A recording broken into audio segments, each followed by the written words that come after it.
पराग Pareek mutual fund ने conservative hybrid fund का NFO launch किया है। हाइब्रिड फंड यानी कि ऐसा फंड जहां पर एक से अधिक एसेट क्लासेस हो, यानी कि ऐसा फंड जो इक्विटी और डेट दोनों में निवेश करता हो। तो आज की इस वीडियो में मैं इस पर चर्चा करूंगा। मेरा नाम है Pankaj Matpal, certified financial planner. स्वागत है आपका मेरे यूट्यूब चैनल पर।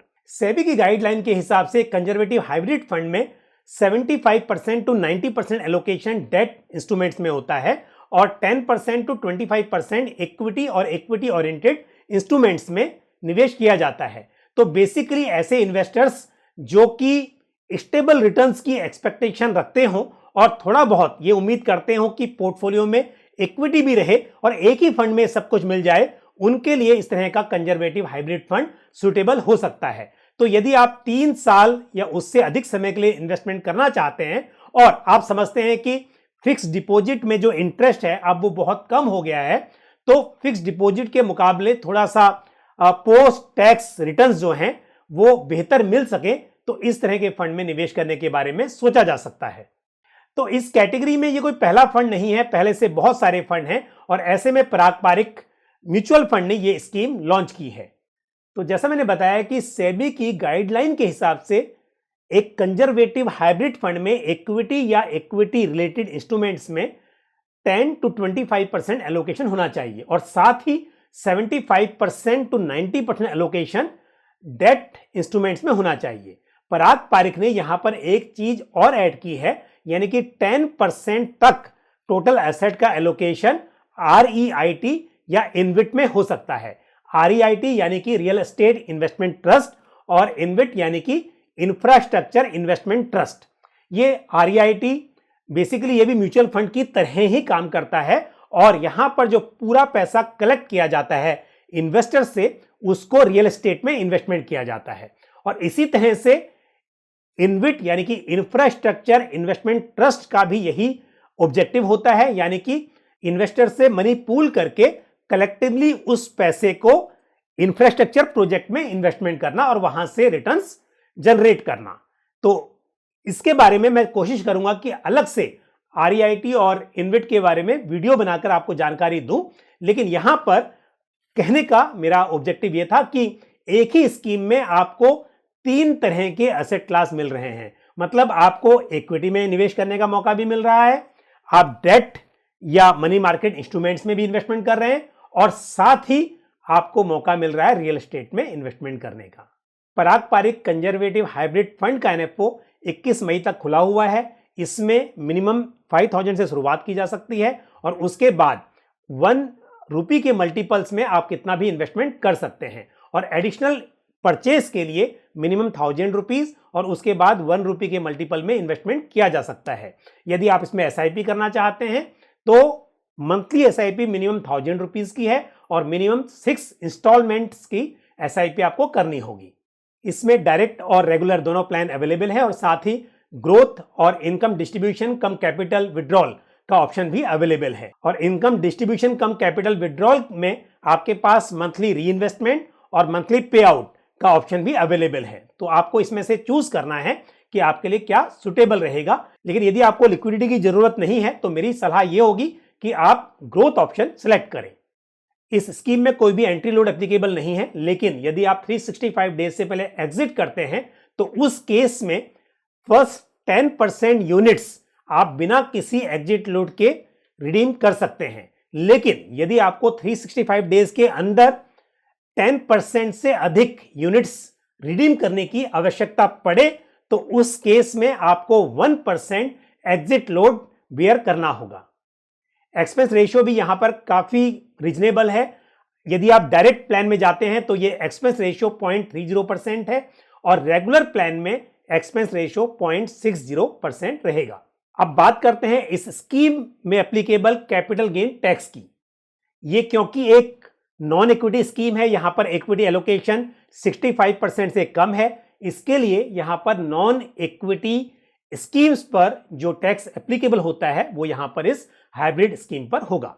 और ऐसी स्कीम पर 3 इयर्स तक का होल्डिंग पीरियड शॉर्ट टर्म कहलाता है और 3 इयर्स से अधिक का होल्डिंग पीरियड लॉन्ग टर्म होता है।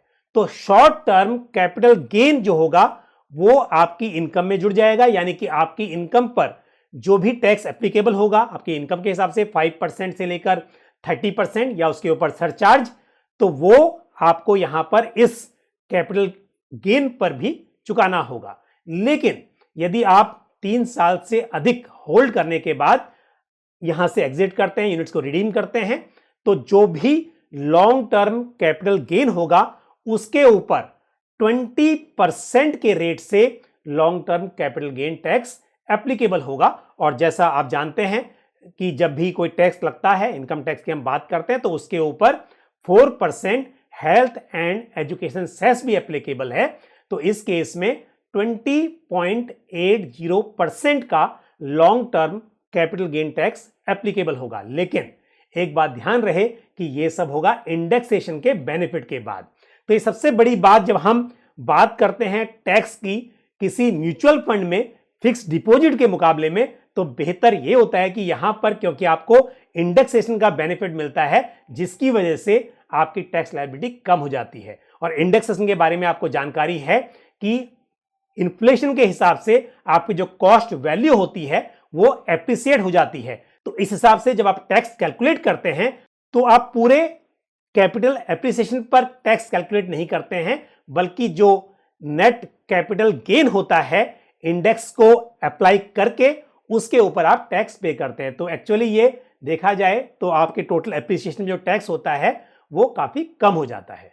और जैसा मैंने आपको बताया कि ये इस कैटेगरी की पहली स्कीम नहीं है, इस कैटेगरी में पहले से बहुत सारी स्कीम्स हैं और उनका परफॉर्मेंस भी काफी अच्छा रहा है। जैसे कि आदित्य बिरला सन लाइफ रेगुलर सेविंग फंड, इस स्कीम ने लास्ट 1 ईयर में 29% से अधिक का रिटर्न दिया है। इसी तरह से ICICI prudential regular saving fund ने लास्ट 1 ईयर में 18.90% का रिटर्न दिया। ये मैं रिटर्न्स एज ऑन टुडे बता रहा हूं, यानी कि 13 मई 2021 को जब मैं ये वीडियो रिकॉर्ड कर रहा हूं। Canara Robeco conservative hybrid fund का रिटर्न लास्ट 1 ईयर में 19% से अधिक का रहा है। और इसी तरह से एसबीआई डेट हाइब्रिड फंड का रिटर्न लास्ट 1 ईयर में 24% का रहा है। तो दोस्तों आपने देखा कि कंजर्वेटिव हाइब्रिड फंड है जहां पर इक्विटी एलोकेशन बहुत थोड़ा सा है, यानी कि जो इक्विटी में उतार चढ़ाव रहता है उसका फर्क यहां पर बहुत कम पड़ेगा। लेकिन उसके बावजूद भी आप देख सकते हैं कि रिटर्न्स जो हैं फिक्स डिपॉजिट या इस तरह की स्कीम्स के मुकाबले में इन स्कीम्स ने रिटर्न्स काफी बेहतर दिए हैं। तो यदि आप एकदम इक्विटी में इन्वेस्टमेंट नहीं करना चाहते और आप चाहते हैं कि आपका पैसा काफी हद तक सेफ भी रहे और साथ में थोड़ा एक्सपोजर आपका इक्विटी में रहे और साथ ही आपको रियल एस्टेट का भी बेनिफिट मिल रहा है, तो ऐसे में ये स्कीम कंसिडर की जा सकती है। आप चाहे एनएफओ में इन्वेस्टमेंट करें या फिर आप किसी एग्जिस्टिंग कंजर्वेटिव हाइब्रिड फंड में करें, यह डिसीजन आपको लेना है। क्योंकि एनएफओ में जब आप इन्वेस्टमेंट करते हैं तो आपके पास कोई पास हिस्ट्री नहीं होती। और दूसरी बात, यदि कोई ऐसा एनएफओ आता है जहां पर उस कैटेगरी में पहले से बहुत सारी स्कीम नहीं है, तब उस केस में आप एनएफओ में इन्वेस्टमेंट करने के बारे में सोच सकते हैं। लेकिन यदि पहले से उस कैटेगरी में बहुत सारी स्कीम्स हो और उनकी अच्छी परफॉर्मेंस हिस्ट्री हो, तो उस केस में एग्जिस्टिंग फंड में इन्वेस्टमेंट करना मेरे हिसाब से बेटर चॉइस रहेगी। तो मुझे उम्मीद है कि जानकारी आपको पसंद आई होगी। इस वीडियो को लाइक करना ना भूलें और साथ ही अधिक से अधिक इसको शेयर भी करें। कमेंट बॉक्स में अपने सवाल, अपने सुझाव जरूर पोस्ट करें। और यदि आपने हमारा यूट्यूब चैनल अभी तक सब्सक्राइब नहीं किया है तो उसे जरूर सब्सक्राइब करें और साथ ही बेल आइकन को भी प्रेस करें। इसी तरह की महत्वपूर्ण जानकारी के साथ अगले वीडियो में आपसे फिर मुलाकात होगी। अपना ख्याल रखिए। Thank you. जय Hind. Mutual fund investments are subject to market risks. Read all scheme related documents carefully.